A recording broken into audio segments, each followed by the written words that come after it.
Three, two, one. We are live now.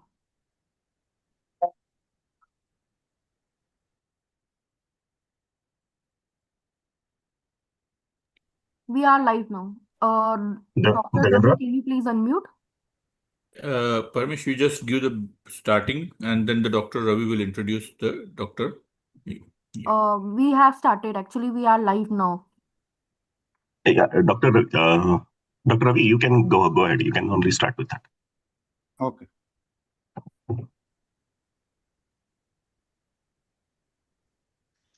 So, good morning, everyone. Good morning, faculties, respected doctors, and dear colleagues.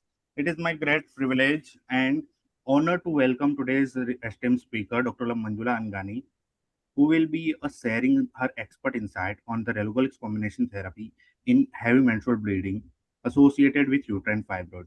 Dr. Anagani is a renowned consultant gynecologist, laparoscopic and robotic surgeon, urogynecologist, and gynecological oncosurgeon. She currently serves as a clinical director and head of the department at a Care Vatsalya Women and Child Institute at Hyderabad. A recipient of a prestigious Padma Shri Award in 2015, Dr. Angani has made exceptional contribution to women's healthcare in India and beyond. With more than 25 years of clinical and academic experience, she has consistently been at the forefront and of advancing gynecological care through innovation, education, and research. Her accomplishments are truly remarkable. She has been recognized among the top women's doctors of India, honored as a legacy maker by the Fortune Global 100, and featured on the iconic Times Square billboard in New York. She is also a Guinness World Record holder for removing the highest number of the fibroids from a single patient and performed the first gynecological robotic surgery in the Asia Pacific region using the Vugo RAS platform. Beyond her clinical experience, Dr. Angani is an accomplished academician, author, mentor, and educator with the numerous national and international publication and active involvement in the fellowship training programs. Given her vast experience in the management of uterine fibroids and advanced gynecological therapies, there could be no better expert to guide us through the evolving role of relugolix combination therapy in addressing the significant burden of heavy menstrual bleeding associated with fibroid in India. Ladies and gentlemen, please join me in extending a warm welcome to Dr. Manjula Angani. We look forward to a highly enlightening and engaging session. Dr. Angani, the Thank you, virtual Dr. podium is Ravi. yours. Thank you. Yeah, you can stop sharing and then I'll start sharing. Yes, Uh, yes. I heard of my name being changed into so many things, but Angela was the first time. So I was thinking, okay, that's good. Sorry, And sorry, started ma'am. by this thing.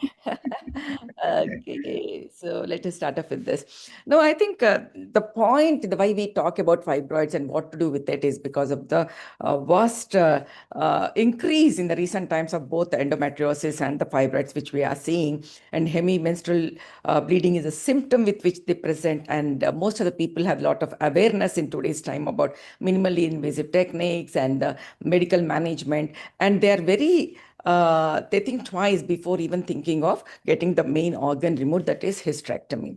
And awareness has increased about the menopausal syndromes and what is the uterus here for, so how to avoid doing all this. So let us see why early medical intervention matters in Indian practice, because of the huge number and the longevity we are looking at, and 1/3 of our lives we are looking at menopause. So let us not live with menopausal syndrome, which can be avoided. That is what we look at here. So we all know about fibroids. I don't want to go too much into it because all the gynecologists know it is a benign one. The chance of malignancy will be very, very less. And the chance that it is called as different names like stones, scleromas, fibroids, leiomyomas, myoma. So leo means smooth and myo means muscle. So any smooth muscle tumor coming from the uterus, which is benign, is leiomyoma. Depending on the location, we tell where it is and all.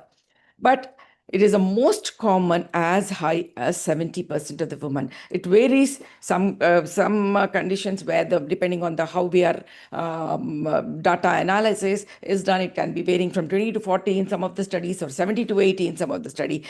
But India is definitely in the range of prevalence of 6,260 to 8,610 per 1 lakh women, what we see it.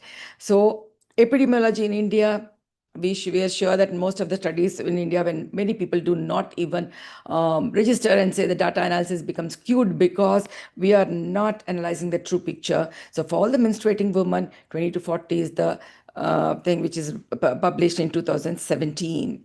When we look at fibroids or that reason, any disease, we talk about genetics and epigenetics, because we do know genetics itself does not mean a woman can have a disease unless there is a stimulating factor from epigenetics which causes these things to change and mutate. So if you have a gene which can be mutated, or you have a hormones on top of it, or family history which goes with it, and the growth hormones which allow the fibroid to grow, deficiency of micronutrients, especially vitamin D, and the stress on the top of it, all these different factors play a play.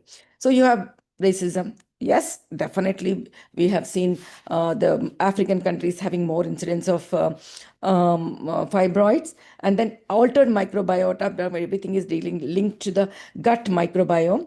And then we have vitamin D deficiency and leading to chronic inflammation, and endocrine disrupting chemical exposure, again leading to the responsiveness of E2 and progesterone and estrogen, again leading to differential action of estrogen and inactivity of the progesterone. And the DNA damage because of the chronic inflammation and impaired DNA repair will lead to instability of genome, leading to uterine fibroid. So what happens is a muscle, which is a stem cell, becomes a myoma stem cell. So these smooth muscle tumors, they are monoclonal, means it from the single uterine muscles, smooth muscle connective tissue.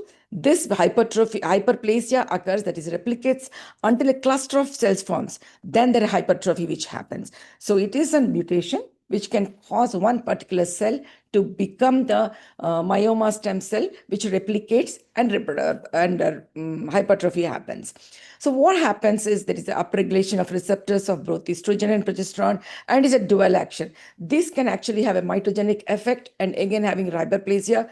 Like we always say, estrogen is for hyperplasia and progesterone is for hypertrophy. But they have a dual effect. It can also on one time produce aromatase and decrease the effect of the estrogen also. But when there is a dysregulation of this, there is more of upregulation of receptors and mitotic effect, leading to myoma. Like if you look at this, you have a myometrial stem cell. This, because of genetic aberrations and mutations, changes into fibroid stem cell. It by itself is lying down there. Nothing will happen. ऐसे ही बैठे तो कुछ नहीं होगा. Only somebody आजू बाजू लोग आके उसको हमारे को, when they start stimulating, that's when the ideas come into the brain. The same thing happens here. The estrogen progesterone will start stimulating it because of the endocrine disrupting chemicals, and the hypoxia of this tissue and the stress of this tissue and the growth factors will act on the fibroid stem cell. And this causes proliferation, angiogenesis, and the extracellular matrix proliferation and deposition, leading to uterine fibroid. So estrogen and progesterone is critical for development and maintenance. It is not just the development, it is a maintenance and proliferation and hypertrophy which happens. So this estrogen upregulates the gene expression of multiple growth factors, collagen, and predominantly increases the tissue sensitivity to progesterone. We do know estrogen priming is very important for progesterone activity. Then the progesterone action happens and completes the development of proliferation and the hypertrophy of the leiomyoma cells. So estrogen threshold hypothesis is the most important thing you all have to understand when we are talking about the medical management of the myoma. Why is it so? We need, as a woman, some amount of estrogen for the normal activity of the rest of the things which are in the body. We do know we are women because of estrogen. Men are men because of testosterone. So we need a certain amount, low amount of this. I always tell my patients, if we have to eat a curry, the normal amount of salt is very essential. If it is less, we cannot eat, we cannot survive. Hyponatremia is not good. It can cause brain edema. But if it is more, again, it is not good for the kidneys, not good for, it causes the osmosis of the tissue and dehydration also. So the right taste is very essential when we are eating. So when we are looking at a small thing as eating food, what are we doing about something as essential as estrogen in our body? The amount we need to maintain our regular thing is 20 to 50 picograms per ml. So when we are looking at medical management, that is the level we want to keep it. We don't want it to destroy. But we cannot say that we want only this much to be there. We cannot have this thing. So when we give any medicine, it is all or none phenomenon. Either it acts on the HPO axis and completely disrupts the production of estrogen production, or it doesn't do effectively. So if there is more than 50 to 60, there is increased fibroid growth. That is, it happens of it. If it is 20 to 50, we will have no side effects, where the blood loss will be less, but improved anemia and pain scores and minimized hot flash incidence, and it also preserves the bone mineral density. Less than 20 picogram per ml, that is what happens when we are giving any medical management which is very effective. There is decreased menstrual volume, improved anemia, pain scores, but there is increased hot flushes and increased BMD loss also. So what we look at is, if we take it at 0 to 60 picograms, when we keep the estradiol less than 20, the most affected organ is going to be bone, with bone mineral density coming down to osteopenia, osteoporosis, and the fractures. 20 to 40, less than 40, we have the vasomotor symptoms, and less than, if it is very less, it can also affect the vaginal epithelium dryness, and the sexual life is affected. So hierarchy of tissue and tissue response varies to various concentration. So estrogen threshold hypothesis is high level of estrogen beyond which the fibroid can grow, that is 50 to 60, and the level of estrogen at which we need for the normal function of the vasomotor symptoms and the bone and the vaginal health and the normal urethro and vaginal symptoms. So what is the prevalence of heavy menstrual bleeding in India? It is usually most of the time, one third of the patient is asymptomatic fibroids with huge abdominal mass. Heavy menstrual bleeding is a nest, that is 73.70% of the cases. So pain is seen again in one third in the form of pelvic pain, dyspareunia, dysmenorrhea. Anemia is seen in most of them because 70% have heavy menstrual bleeding. Most of the thing in India, we keep everything under the carpet. We keep it as a norm. So 66% have heavy anemia, 23% need repeated blood transfusions. And then infertility is seen in 2 to 3%. And most of the time it's only the submucous, and then it is the type 0, 1, 2. And now we know more and more literature coming down that even in type 3, just the presence of it can stimulate the contractility of the muscle wall and will not have implantation as much as we think it would be. So 5 to 10% of infertile women will be having uterine fibroid. So when a woman presents to us, how are we going to go about? They present with pain, low backache, constipation, infertility, heavy long menstrual, iron deficiency, anemia. And we just thought there is something which is, we are not losing weight. That is the complaint they say. They don't even realize because they live with the weight. So they don't feel it like heavy abdomen also. Most of the time, like we thought even gymming has not decreased our weight. So when they come with these clinical features, we go ahead and do a transvaginal ultrasound, a regular ultrasound, and then if necessary, MRI and CT or LDH, if we are suspecting any leiomyosarcoma, then laparoscopy is what we do it. So types of fibroid, like I said, it is like anything. It can be small seedling fibroids, large palpable, it can be solitary to group of it, any process, whether it is cervical, subseral syndrome, viral pedunculated, round ligament, the huge one, and very rarely sarcomas. So National Organization of Rare Diseases has said leiomyosarcoma comes under it. So it is quite rare rather than the fear complex which has been pushed into us because of the incident which has happened. So intramural variant is the most common, and 89% of the leiomyoma present with heavy menstrual bleeding.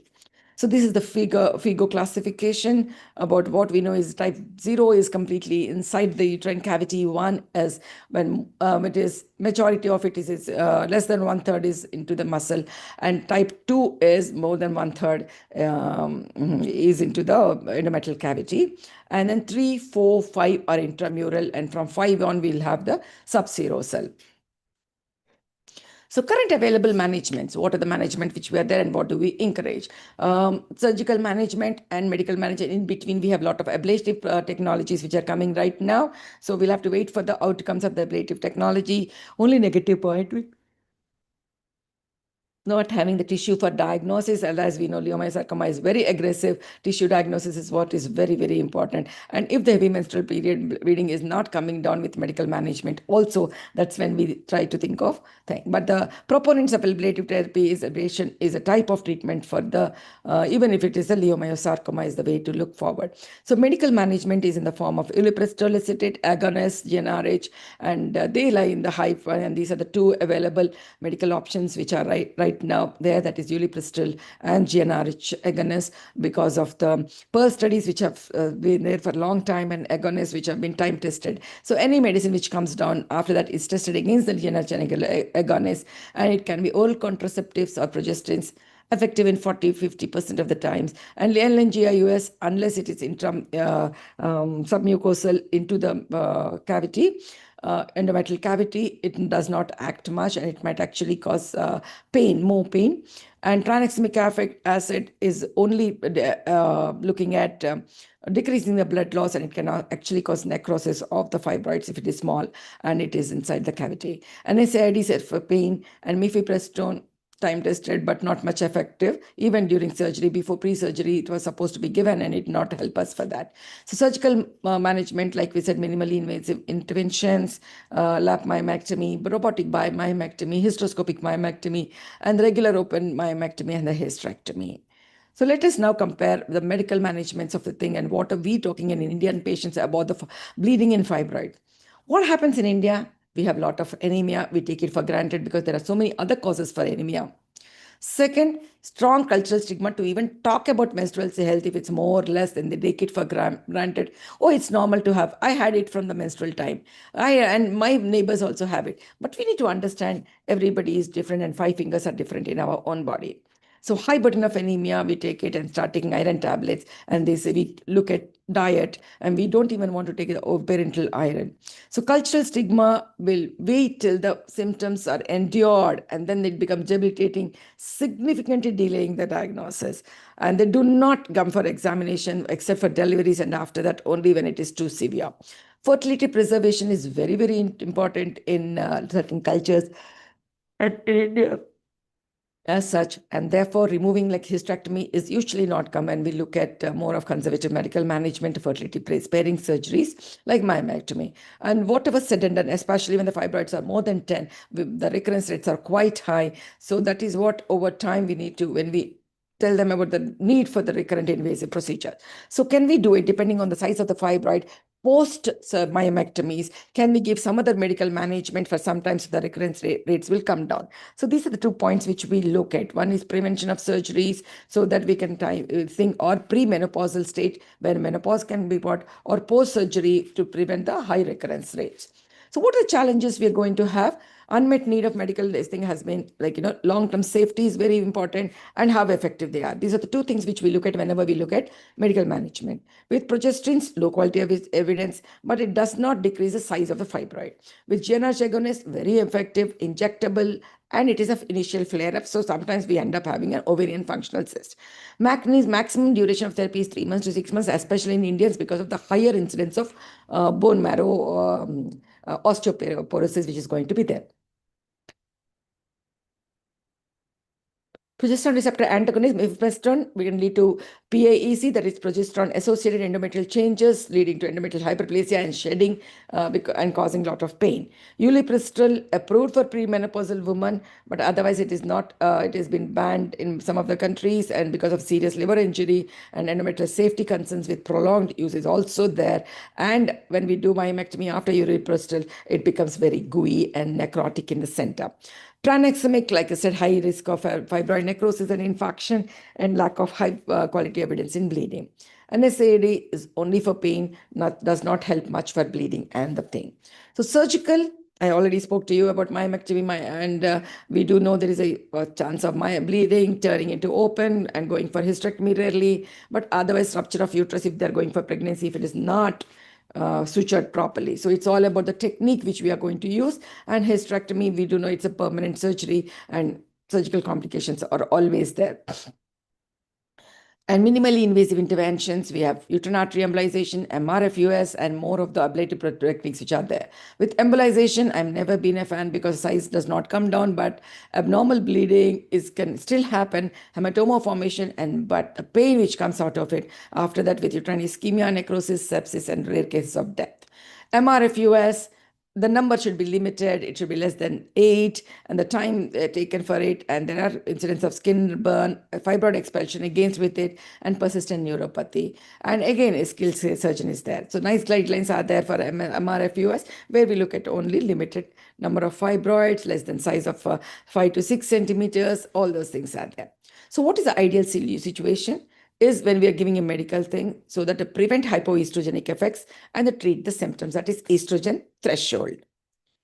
So this is where we have the relugolix combination therapy, which we are looking at in India, where relugolix 40 milligrams, estradiol 1, and norethindrone acetate 0.5 is added.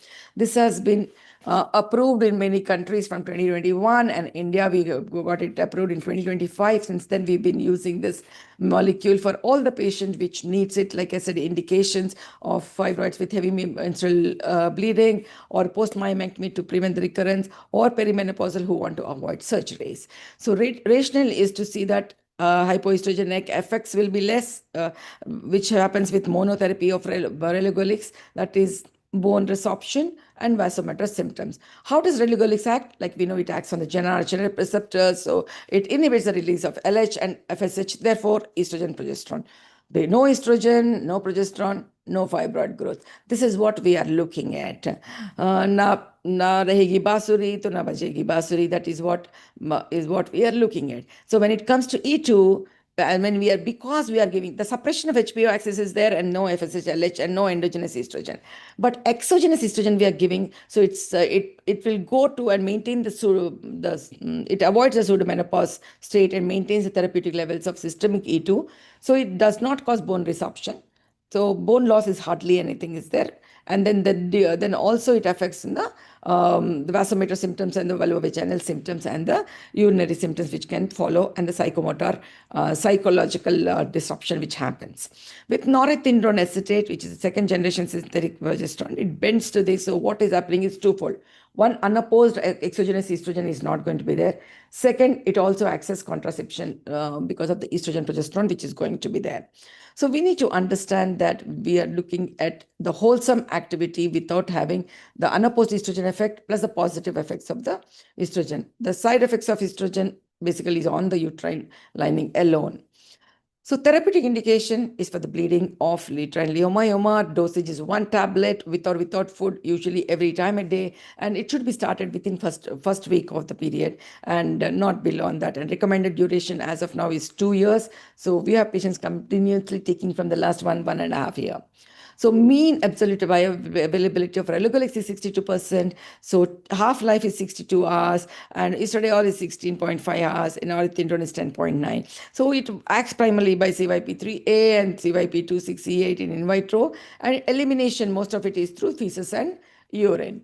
So the contraindication, like we do with any estrogen, progesterone, or rosy pills, is with any thromboembolic or venous thrombotic, pregnancy, active infections, osteoporosis, breast cancer, because progesterone is going to be added, or any HPO thing, hepatic impairment or disease, undiagnosed abnormal uterine bleeding where malignancy is a possibility, and any hypersensitivity to any drug or its component. So what are the ReLuis when we are looking at? ReLuis is a combination of the estrogen, progesterone, and relugolix. We are looking at oral, so no flare-up. Immediate start of action will be there. Long-term use up to 2 years we can use, and preserved BMD and vasomotor symptoms, and the short-term activity of menopausal syndrome also comes down. For India, we have been using it for the first time. So clinical evidence started coming in. So what is we try to extrapolate the global data, and then we do have Indian data also. So Liberty 1, Liberty 2 has been for the heavy menstrual bleeding, and we have the relugolix plus people with relugolix, which go into relugolix combination therapy, and then for 12 weeks. Then we have a delayed combination therapy where we continue for another 12 weeks. So we are looking at the criteria being the premenopausal. Ultrasound should be curling at least 1 subserosal intramural or less than 50% intracavitary submucosal.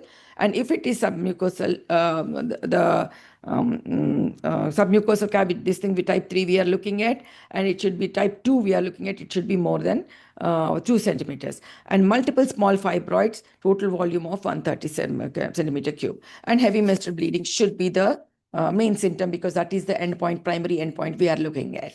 So at week 24, that is 12 plus 12, we are going to assess over the last 35 days how much amount of blood loss has happened, whether the volume is less than 80, at least 50% reduction is there from the quality of life issues and the patient pictorial loss of the blood loss. Secondary efficacy is the amenorrhea, volume, distress, anemia, pain, the uterine fibroid volume, uterine volume. So safety is the physical examination, clinical variables, 12 DCG, changes in the BMD and endometrial biopsy. So what happened after that? So composite endpoint, when we are looking at what happened to the blood loss, and it is a volume decreased less than 80 ml over the last 35 days and at least 50% reduction of menstrual blood loss with the placebo. And when we compare with the Liberty Trial 1 and to the first 12 weeks, and then we do see it in comparison with the GnRH analog, it's almost the same. So always it is the efficacy trials which we do, which is in comparison with all having a gold standard. Gold standard has been taken as GnRH analog in the form of any leuprolide depot, and it is equivalent to that of it. So it is very effective. Next, second point is improvement in two things, that is blood loss and pain.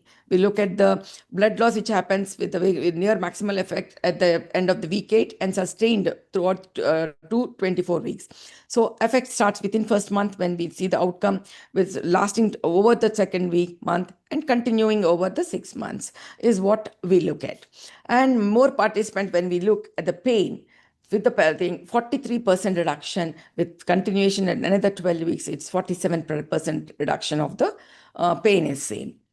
So within the physiological maintenance dose, like we already spoke about this, is that because the maintenance of relugolix and E2 and NETA is in the range of 20 to 50 with Relu is, there is the decreased menstrual blood volume and improved anemia and pain scores and minimized hot flush incidence and preserved bone density. This is what we look at. We want the patient to be comfortable and along with it, the efficacy and the safety of the thing. The mean estrogen level, which is mean maintained, has been 32 to 44.5 picogram throughout the treatment along with this. So secondary endpoints, what are we looking at is amenorrhea.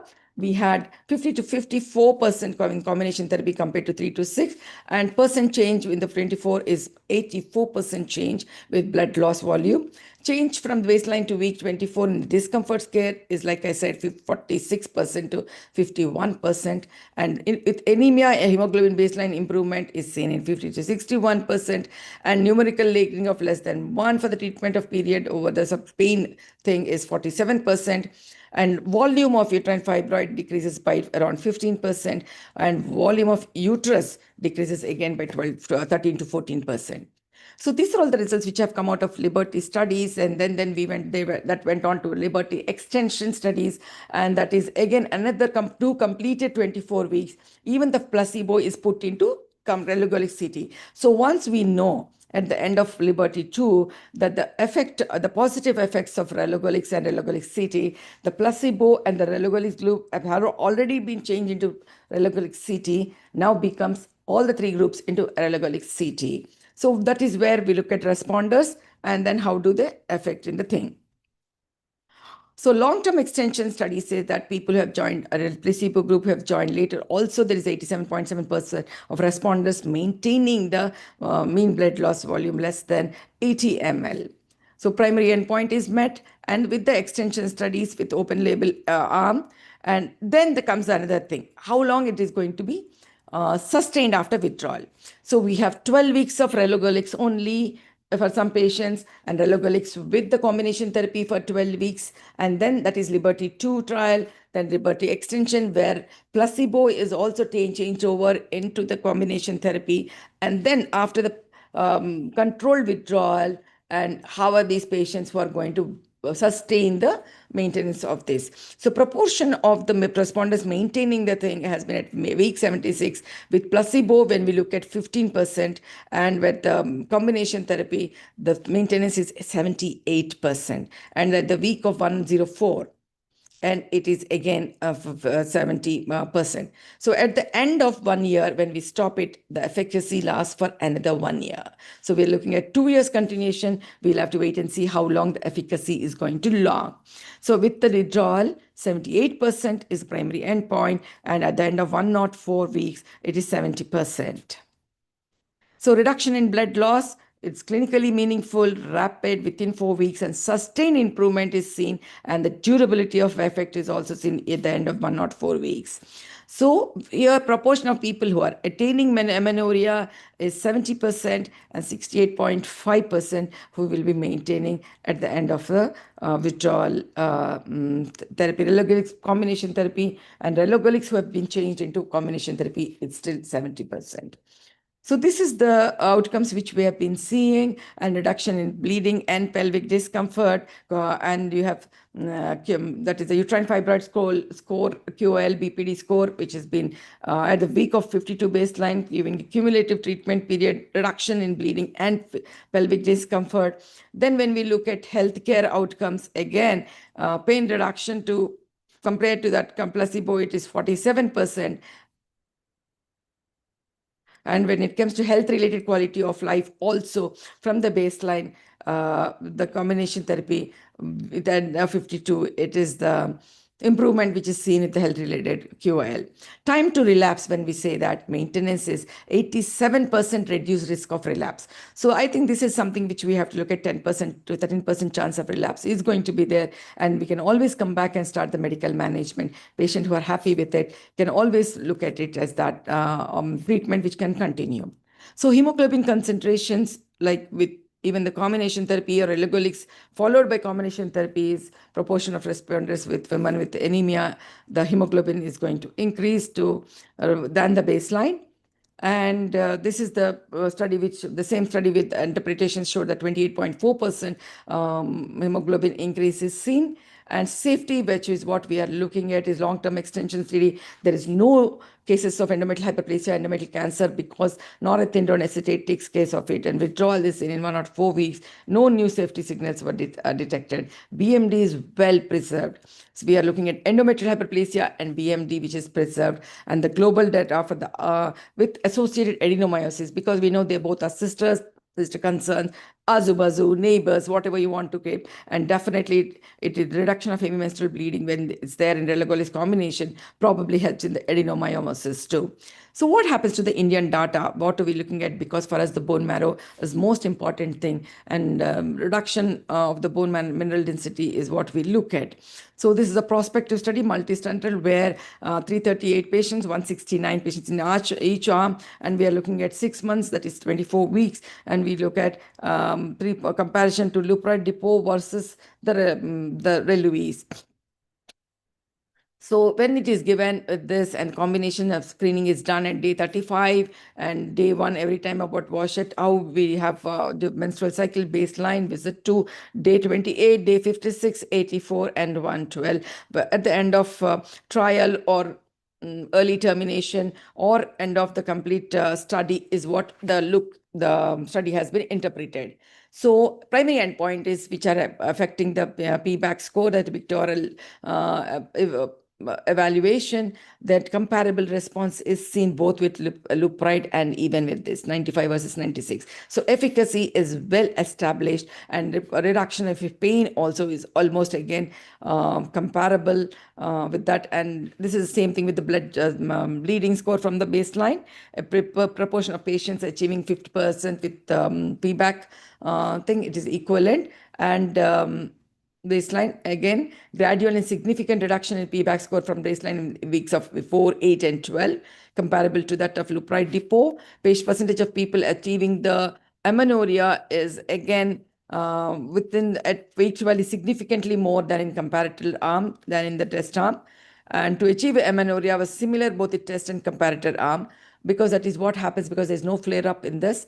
And the volume, which is reduction, is again comparison, is about 28 to 29%. So that is what happens at 12 weeks. And from baseline in the quality of score is also equivalent both in test and comparator. So on the whole, it equates with Lupride, with the not having this thing of injectable and effect on the bone marrow, and also the effects of the vasomotor symptoms and also the flare-up effect, which is not going to be. Though the study conclusion has been that 95% of proportion of patients achieving payback score of less than 75 at the week 12, 48.8% significant reduction in volume is seen. So when we are treating with it, we are looking at quality of life, and patients, Indian patients, are quite happy with their outcomes, both symptomatically and even subjectively. So again, the dose is well maintained, preserved BMD is what we look at. Real world, what is happening? How is they going to tolerate? The study has been retrospectively taken in 142 adults and interventionist thing, but majority of patients have been on Relugolix, and then it is significantly decreases total bleeding day, heavy menstrual bleeding day. Amenorrhea rates are very, very high. And number of patients at 24 received, 3 received Louise, and 21 number relieves the combination, no combination therapy. So this is the way it has been taken. And then combination therapy, definitely significant reduction of blood loss and shorter hospital stay has been there. So guidelines, when we all look at its experience and we look at what the study is saying, what the guidelines saying, studies I have shown you how the reports show, then comes the clinical guidelines. We have RISE guidelines, COG, SOGC, Canada, Australia, everything which recommends relugolix combination for fibroids.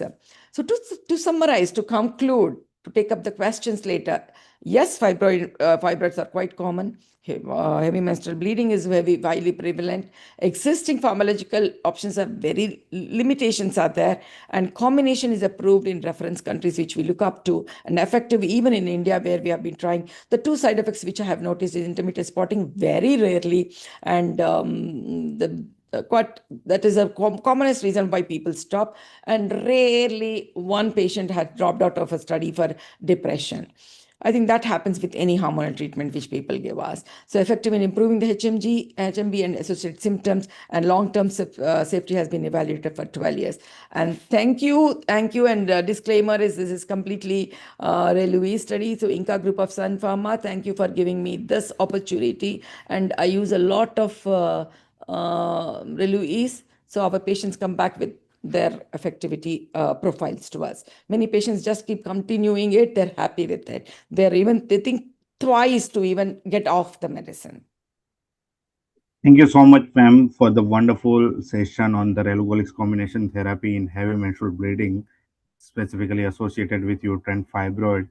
Your presentation beautifully highlight all the burden of the HMB in India, as well as the disease, the therapy, what are the current available therapies and what are the limitations of there, and of course newer molecules, mechanism of actions, and the usage of the drug, and of course the global and Indian data which highlights the non-effective treatment option which available in India now. So it definitely I'm sure the audience also found this session extremely informative and clinically relevant.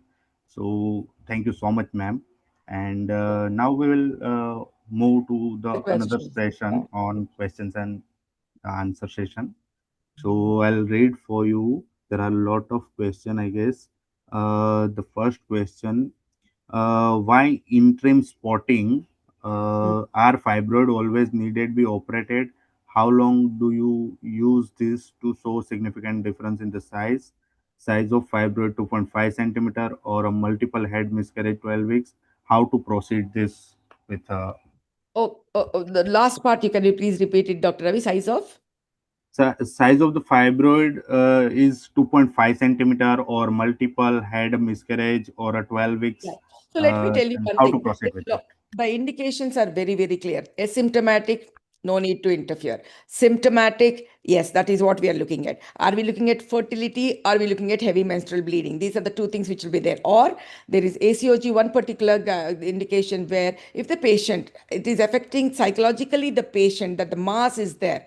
That also is indication. So don't look at only the physical symptoms. The psychological symptom, if it is causing distress of the patient, that it can cause, it is, I have a fibroid, the fear of malignancy because my mother had cancer, that itself is an indication. So any symptom when a patient comes, please discuss with the patient about what are the needs. There are 3 factors I look at when I'm giving the treatment to the patient. One, what is her, why did she come to me? Is it for the bleeding?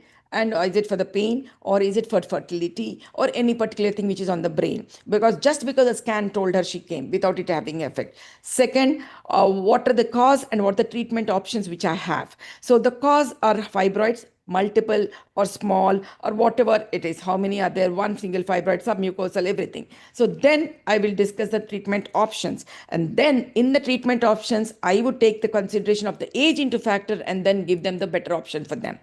So if it is perimenopausal and in India and patient is coming from a rural background where she is lost to follow up, or she says, I want to get rid of it because it is affecting my quality of life, that's when I go for a hysterectomy. Otherwise, most of the patients, younger age group, and this people don't want surgical management at all, and we think it's only the heavy menstrual bleeding, and the pain is not as much effective to her, and fertility is not a thing, and it is not submucosal. That's when I think of medical management. But if there are multiple and I need to think of fertility and it is affecting the intramural, I go for a minimally invasive surgery, laparoscopic or robotic myomectomy. But when I talk to the patient, I talk about you need to wait for 3 months to become pregnant. So when I'm waiting for 3 months to become pregnant, that is when I give Reluise for them for 3 months. So that there are 3 factors which happen. The tissue healing also helps a lot because the whole myoma shrinking, it happens well, and the weak scar becomes a stronger scar. The second is the chance of recurrence will be less, and the smaller fibroids, which are small ones, can actually disappear. So at the end of 3 months, when she gets a scan done, there are hardly any fibroids which are there. So patient is psychologically happy the fibroids have disappeared, and with the confidence, she would be going for pregnancy after that. So these are all the factors I look into when I'm treating fibroids and medical management. And if the patient insists on medical management, we always try on medical management before going for surgical. Yes, thank you. Thank you so much, ma'am. The another question is, what is the ideal drug for the management of fibroids below 40 years who has not finished the family planning? And apart from that, there is multiple questions, so I can club. So what is the maximum size of symptomatic fibroid that can we use Reluise? See, Reluise, we are not looking at the size. We are not bothered about the size. It is the bleeding and the pain. That is what we are looking at. So if it is subserosal, which is 10 centimeter, how is it bothered for us? We are not worried. But intramural, even 3 centimeters, if it is causing bleeding, 4 centimeter, 5 centimeter, it is affecting it is indenting onto the endometrium. So we are looking at the receptors at the endometrial level where the shedding and the bleeding do not happen. And because the receptors inside the fibroid also are going to be affected, the size of the fibroid is going to come down and volume is also going to come down, but 30 to 40%. We are not looking at the size at all. And the symptom is what we are looking at. The pain comes down in 50%. So more effective in heavy menstrual bleeding than the pain alone. So heavy menstrual bleeding and is what we look at. And so I give it for every patient who insists for medical management. And we talk that let us wait and watch. If the quality of life is affected and it is getting the spotting, then we will definitely look at addition of progesterone little more, and then see if it does that also doesn't affect, then I go for surgical management. Post-surgical, then again medical management for 3 months. This is the way I look at. But initially only if the patient is looking at fibroid and it is submucosal is more, and I feel that waiting for a long time, like 2 years is not in, or 1 year is not in my plate, then I would look at doing a surgery first, followed by Reluise. Okay. Ma'am, the another question is, the one patient had 3 abortion with a size of 20 weeks due to the adenomyoma. Yes. So what could be the management if See, we there are want two to? ways of looking at it. Here, definitely fertility is very, very important. Adenomyoma, if it is there, I always go with surgery first. So medical management, you need to look at what are the duration is minimum of 6 months is what we are looking at, not just 3 months. So we look at 6 months to even, so does she have time for 6 months? If I am having that 6 months time and I am not looking at volume of this thing at all, then I would look at adenomyoma excision where I'm removing 90% of the disease, then followed by 3 months of medical management release and then go for treatment. But there are people, IVF specialists, who have been giving GnRH analog for 3 months, give a gap, again giving GnRH analog for a long time. So the patient has time. Then you can look at suppression of the disease, suppression of the volume of the uterus using the for a long time, like 2 years also we can give. There are ways, another way of doing it. Oocyte retrieval, embryos, freeze the embryos, give GnRH antagonist, and for about 6 months, decrease the volume, decrease the effectivity of the adenomyosis, then ET, that is embryo transfer. But if the adenomyoma of 3 to 4 centimeters is there to decrease the effect of the adenomyosis causing recurrent pregnancy loss, I would definitely do adenomyomectomy for this particular lady, followed by GnRH antagonist. Okay. So there are multiple questions on a similar line. So I club here. What is the ideal candidate? Which is the ideal candidate for the relugolix combination therapy? What is the duration, minimum duration or maximum duration? And can we use in a pre-surgical or a post-surgical? So Yes. we can. Yes, it can be used pre-surgical, so the anemia will come down, volume will come down. See, and best part of relugolix combination is it does not affect the surgical outcome. When we know GnRH agonist, it becomes a surface capsule is something which is gone. And when it comes to ulipristal, when we used, we had a very gooey, and so in bag is the only thing we had to do. And then surgically, it used to be, everything used to fall down. But with this, it is okay. So pre-surgical, we can use. Post-surgical, I use for every patient. And this is what I look at. And the other first part is what ideal candidate. Ideal candidate is somebody who finished her pregnancy, doesn't want to remove their uterus, and heavy menstrual bleeding is the only thing which is troubling. They don't have a big mass in the abdomen where it is obscenely visible and they want the mass to be removed. So I think they are the only, when they have bleeding as the main thing and they do not want the surgery removed, younger patient, compliant patient who is going to come for regular follow-up. Any complaint is something which she can come back and discuss with us so that we can minimize or mitigate the symptoms by add back anything else we can add. This will be the ideal patient. So after ideal choose, there is one question in medical management recommendation: a patient waiting for a frozen embryo transfer who has a subcutaneous fibroid, just pushing the endometrious lining. Please advise for the further management. Yeah, definitely. See, it depends again. Are we dealing with type 1 or type 2 in this? Not 0, definitely. So if it is type 1, I would always suggest the surgery followed by this. But type 2, you can try relugolix. The size is going to definitely shrink a little bit.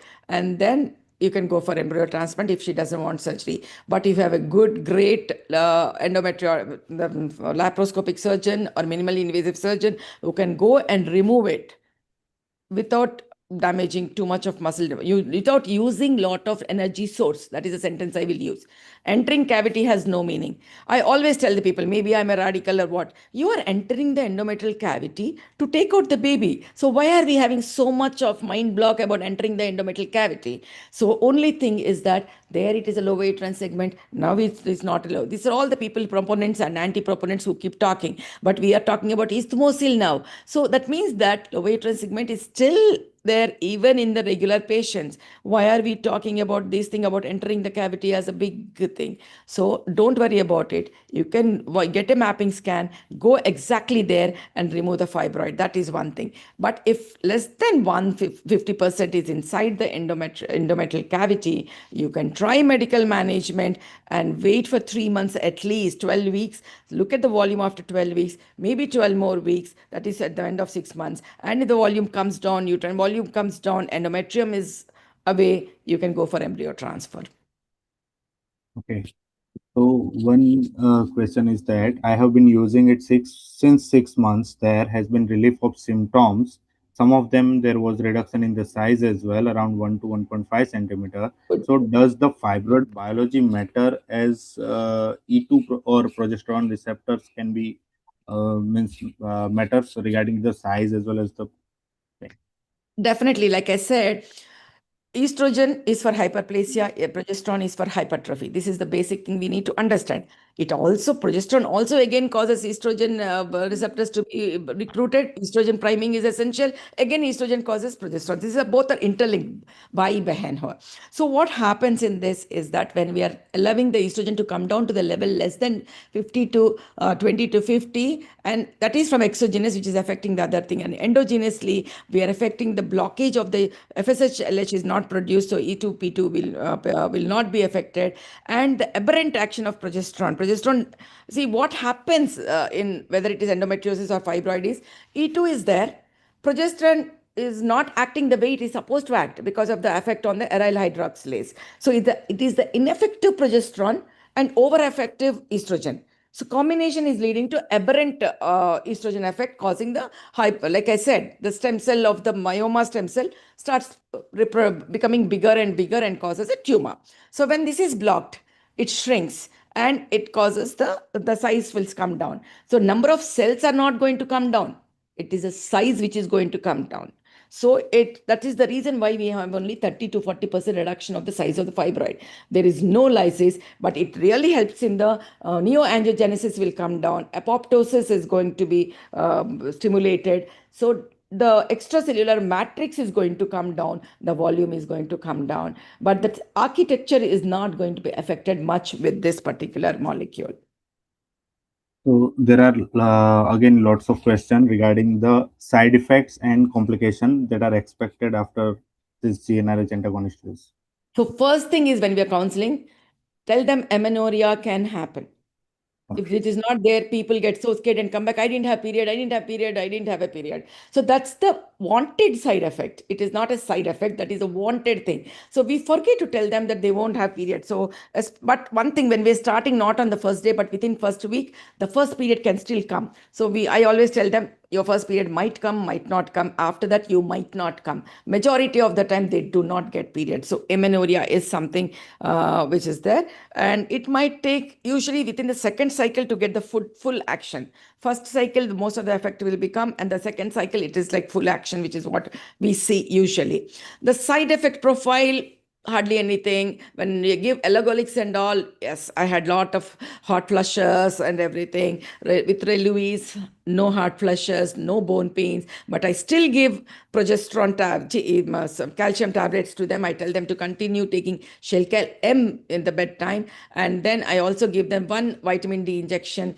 when they are on that. So I do not want to do any substandard thing. So my treatment would be like this, and then within second month they're very, very, very happy. I had a patient. Her name is Himaranjani, and she comes from Bangalore. Everything has been tried for her ME menstrual bleeding. She's been suffering from maybe 5-6 years, unmarried girl, and she's gone to endocrinologist, OCPs, that, this, everything. Then the endocrinologist referred to me. She already tried DNRH agonist. Then we tried ormeloxifene, high dose progesterone, everything. Finally, she's so happy with Reluise that her life is set.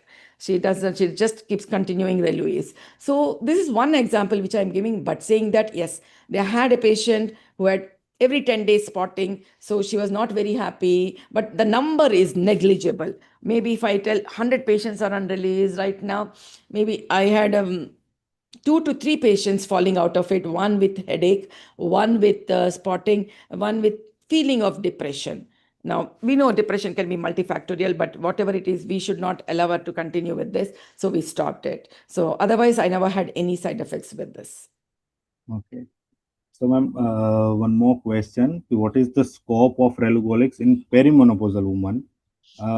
She had used means OC pills, progesterone, and even Trenexa in one patient since last 5 years, but still the patient has bleeding due to the fibroid. So, Yeah. what is the best oral medication for fibroid in this case? This is where I look at the size of the fibroid is very important here. So because unopposed estrogen is going to be there, and if it's too much big and perimenopausal, then I would definitely these are the patients where I would go more for the hysterectomy. But if the patient do not want incidental, they went for a master health checkup, and then they found the fibroid asymptomatic, but that presence of fibroid is eating her brain, or heavy menstrual bleeding where you feel fibroid is less of a cause and more of hormonal imbalance, but fibroid is 3 to 4 centimeter, 5 centimeter, definitely try Reluis. They can just go in for this thing. So one thing you need to understand is when do we know? This is a very common question people ask me in perimenopausal age group. How do I know that I'm not menopausal because I'm having amenorrhea now? So what we do when people are on Reluis in perimenopausal, after 6 months when they come, I do FSH. With Reluis, FSH is going to be low and FSH is going to be high if it is menopausal, because Reluis suppresses the production of LH. FSH is decreased, not increased. But if it is menopausal, it's going to be increased. So I feel they should be happy with the way people put Mirena and forget it. Don't forget it. Please remove the foreign body inside the uterus. The same way you can give this for 2 years in the perimenopausal age group. And symptomatically patient improves, just continue it. Don't stop it. At least 1 year, and then the withdrawal continues, the effect continues even for another year. Okay. So most of the queries, common questions we have attended, I guess. So Good. most of the queries will be solved. Okay. So I handed over to Mr. Parmeshwarappa Before to. that, I would like to thank Inca group of Sun Pharma for giving me this opportunity, and all of you out there for taking the time out and listening to me. Thank you. Ma'am, Thank you. I have to thank you. You being such a great teacher, and ma'am, you being now because of your personal commitment, you are being at Dubai, but you have taken out your time from your personal trip to Dubai. We really acknowledge your commitment and I could even not your say no to dedication. you. I could not say no to you. Otherwise, I keep saying no to so many people. Thank you, ma'am. Thanks a lot. That your expertise and clarity of thought and passion towards women health is this session is both education and really it is inspiring for hope many doctors as well as the entire medical fraternity. The valuable knowledge you shared on this latest approaches towards fibroid management is really long-lasting impact it will have on all the doctors, ma'am. And we really, on behalf of Sun Pharma Inca Life Sciences, we really thank from bottom of our heart, and we really appreciate your valuable time, ma'am. We'll be looking forward many more programs like this.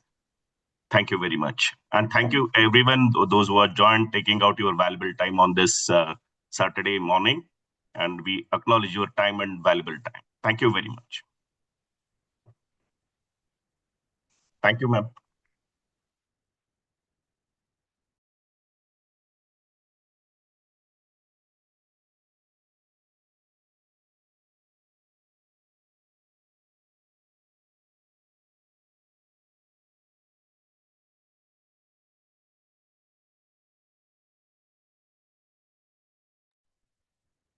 Devendra? Yes. Yeah, live निकाल दिए ना? We are just, yeah. Ma'am has left and Yeah. we can also leave. Yeah, we'll speak over. Thank you.